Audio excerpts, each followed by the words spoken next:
තන දෙකෙන් පටන් ගන්න වෛරය කෙලවර වෙන්නේ කොහෙන්ද?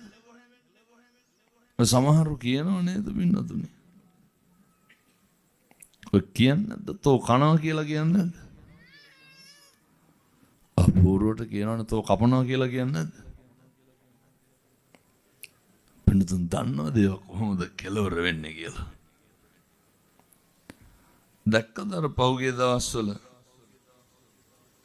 අවුරුදු 5යි නේද අර පැටියාගේ බෙල්ල කැපුවේ අම්මා.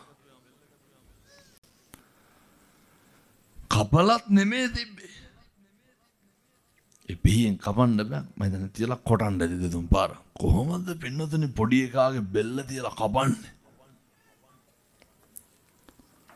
මොන තරම් සංසාරේ වෛරයක් තියෙන්නද? මොන තරම් සංසාරේ කේන්තියක් පිරිමහන්න ඇද්ද?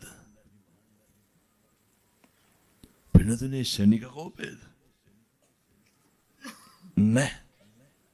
මිනිස්සෙක්ගේ බෙල්ලක් කපන්න බෑ පින්නතුනේ මේ රාත්තල් 20කවත් පාරක් වැදුන්නේ නැත්තම්. මේව හරි හයියයි. මාළුවට කී පාරක් කොටන්න ඕනද?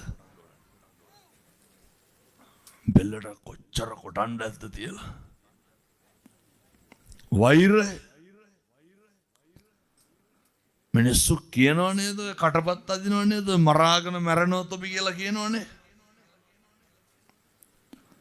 ඔවල් ලේසි නෑ පින්නතුනේ.